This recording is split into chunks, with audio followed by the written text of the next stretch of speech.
and thanks for joining me for discovering your stress personality and talking about herbal healing solutions. I'm Erin Stokes. I'm a naturopathic doctor. I did have private practice for many years, and then through being an instructor at Southwest Acupuncture College and talking and speaking, I realized that my passion, as much as I love working with people one-on-one, is for education.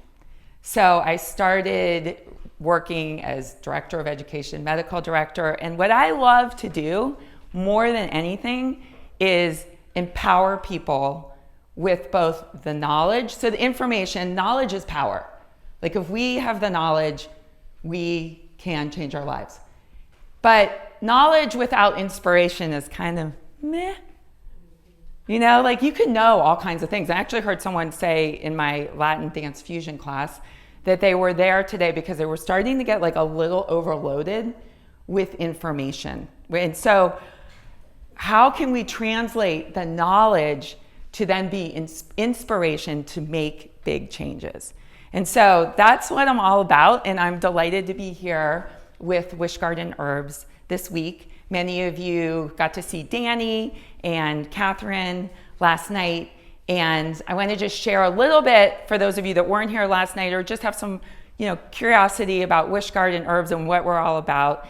Is one of the reasons we're here is that we're rooted in many of the same ideas as Rancho La Puerta, a long history, not quite as long as the ranch, of women-founded, family-run, in our case, we're Colorado-born and grown business. That those of you that got to see Catherine last night saw that it started as a closet of herbs and is now the #1 selling liquid herbal blends brand in the country.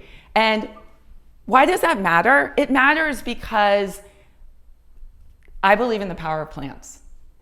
And plants can change your life. And that's through nutrition, and it's also through herbal medicine. So when we talk about stress, there's a universal stress response. We've all, unfortunately, experienced the fight or flight response. And that's when, first of all, let's reframe stress a little bit. Is all stress bad? No. Why not? Why is stress not all bad? Some of it's like excitement. Isn't like excitement a type of stress? Yes, sometimes people say like excitement's sort of the flip side of stress. That's great, thank you. It can keep you safe, awesome.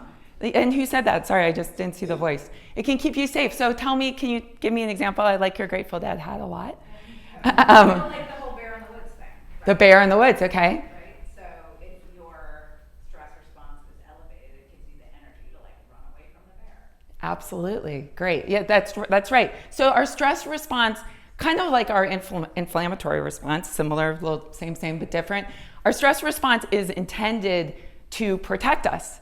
And every single one of us can think of times when our stress response protected us. I had a recent situation where I was driving along. I live in a college town, and I have to say, a college young adult kind of pulled up right in front of me. I was like, whoa! And I put on the brakes, and that's your stress response coming into action. The thing that happens in modern times, have you ever seen an animal? I think we can learn a lot from animals. Like, for example, your dog that gets super stressed out and then they shake it off. Has anybody seen that? I see lots of nodding heads. That's what we don't do. We don't shake it off. And so we go into fight or flight over and over and over and over, and our poor bodies then start to get really depleted because that stress response that's intended to protect us also over time can lead to things like elevated cortisol, sleeplessness, health issues. We're talking about this because you can say to yourself, you can actually say, I don't really want this, it's really the reptilian part of our brain. It is, and it is also intended to protect us. I don't want this to be in charge and online. I have the power to choose something different. And that's where what we did earlier, the soft belly breathing, is one of your secret superpowers. So we're going to talk a little bit more about these different kinds of stress responses, but I want you to tap into a secret superpower that you have, And that's your vagus nerve. And that's the soft belly breathing. So if anyone wants to talk to me a little bit more about that after class, let's do that, because that can actually shift you pretty quickly from sympathetic fight or flight mode to parasympathetic rest and digest mode. And what also can help make that shift, so you have a power within you through your breathing to activate your vagus nerve. You also have some power to really understand your individual stress response. So we all do fight or flight. We've all gone into amygdala hijack. But what really makes us unique is our personal stress blueprint. And this has to do with so much. It has to do with our past. It has to do with our physiology, kind of the way that we're wired. Some of it's really outside of our conscious awareness, but we do know that we each experience ongoing stress in an individual way. And so stress can manifest in more of the physical realm.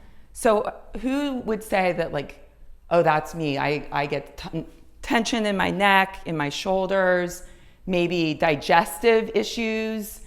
Anybody? I see some nodding heads, raise your hand. Okay, so that's some people. It will go like straight to, maybe you get a tension headache. Maybe your shoulders get really tight. That's why I actually invited everyone to drop their shoulders, because we're kind of like ready to go. So for other people, and you might say, well, where do emotional and mental kind of, how are they different? And they do have some overlap. Emotional might be you immediately get into like a fear state. You start to worry. You start to maybe have sort of catastrophic thinking, which honestly, again, is ideally a protection mechanism, but you think, what if this, what if this, what if this, what if this? So there's more of like the emotional. Who would say that? Like, I would say I'm a little bit more in that in the emotional realm. That would be me. And then what about like mental is just, we're going to put mental in a little bit of that. Like, have you ever been so stressed out that like you almost can't do anything? Yeah, I see a lot of nods on that one. Like where you're just like, I'm having a hard time getting my work done in my day-to-day because I'm so just like mentally feeling like I'm having a hard time concentrating. And then one of our most important things in life is how we rest. And I've talked to a few people who've said that they're resting better here than they do in their day-to-day life. And then we were talking, Sanal and I were talking earlier about how some people that come from really busy places like Manhattan, that it can almost be like, not for you, but we talked about a friend who it's almost too quiet because they're like so used to the noise. And so that's a readjustment in and of itself. But sleep could be actually difficulty falling asleep or difficulty staying asleep.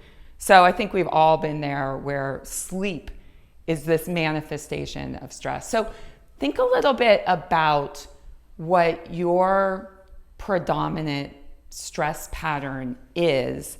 And then whenever I talk about this, because I've done a couple podcasts on this, people go, excuse me, like, what if I'm all of them? All of the above. And the great thing is that in the realm of herbal medicine, there's an herb for that.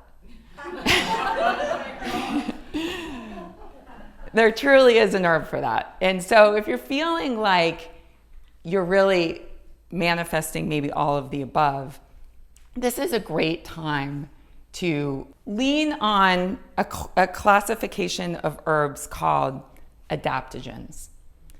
So two of the main sort of categories of herbs that we're going to talk about today are nervines and adaptogens. And within the quality of nervines, there's different kinds of nervines, like Catherine, who's, I'm so happy joining us in the back. We'll talk about musculoskeletal nervines. And a nervine, you can think of a nervine really as supporting the nervous system, nourishing the nervous system. And I like to go with simple definitions. You can think of an adaptogen is an herb that's going to help the body adapt to stress over time. And adaptogens come from cultures from all over the world, from Ayurvedic medicine, ashwagandha, holy basil,